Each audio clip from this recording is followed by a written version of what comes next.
নমস্কাৰ সকলোকে পুনৰবাৰ স্বাগতম জনাইছোঁ মোৰ চেনেলটিত। ভিডিঅ'টি আৰম্ভ কৰাৰ আগত সকলোকে ৰিকুৱেষ্ট, আপোনালোকে কাইণ্ডলি মোৰ ভিডিঅ'টি স্কিপ নকৰাকৈ শেষলৈকে চাই থাকিব। শ্ৰদ্ধা আৰু মৰমৰ বন্ধু বান্ধৱীসকল, আজি আপোনালোকৰ বাবে এটি গুৰুত্বপূৰ্ণ খবৰ লৈ আহিছোঁ আৰু খবৰটি হ'ল যে চৰকাৰে পুৰণি পেঞ্চন ঘূৰাই অনাটো নাকচ কৰিলেও ৰাষ্ট্ৰীয় পেঞ্চন ব্যৱস্থাৰ ওপৰত ডাঙৰ ঘোষণা কৰিব পাৰে। কেন্দ্ৰীয় বাজেটত ৰাষ্ট্ৰীয় পেঞ্চন ব্যৱস্থাৰ অধীনত নামভৰ্তি কৰা কেন্দ্ৰীয় চৰকাৰৰ কৰ্মচাৰীৰ বাবে আৰু লগতে ৰাজ্য চৰকাৰৰ কৰ্মচাৰীৰ বাবে পেঞ্চন হিচাপে ওলোৱা চূড়ান্ত দৰমহা 50% আগবঢ়াব পাৰে এনডিএ চৰকাৰে। পেঞ্চন পৰিশোধৰ সন্দৰ্ভত তেওঁলোকৰ উদ্বেগ সমাধানৰ বাবে এই কাম কৰা হ'ব।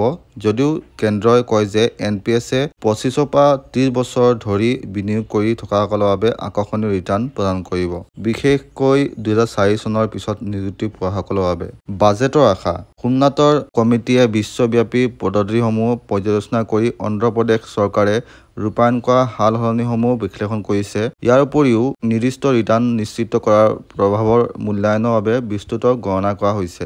কেন্দ্ৰই সম্ভাৱনাময়ভাৱে 40 পৰা 45% নিশ্চয়তা প্ৰদান কৰিব পাৰে যদিও দশক ধৰি সেৱা আগবঢ়োৱা কৰ্মচাৰীসকলৰ উদ্বেগ সম্পূৰ্ণৰূপে সমাধান কৰিব নোৱাৰিবও পাৰে। ফলস্বৰূপে চৰকাৰৰ ভিতৰত 50% নিশ্চয়তাৰ কথা বিবেচনা কৰা ট্ৰেণ্ডিং গ্ৰহণযোগ্যতা দেখা গৈছে, য'ত প্ৰয়োজন হ'লে চৰকাৰে যিকোনো অভাৱ দূৰ কৰিবলৈ হস্তক্ষেপ কৰিব বুলি প্ৰতিবেদনত উল্লেখ কৰা হৈছে। এয়া আছিলে আজি ইনফৰমেশ্যন। লগ পাম আন এটি ভিডিঅ'লৈ, তেতিয়ালৈকে ষ্টে হেল্ডি। Bye bye.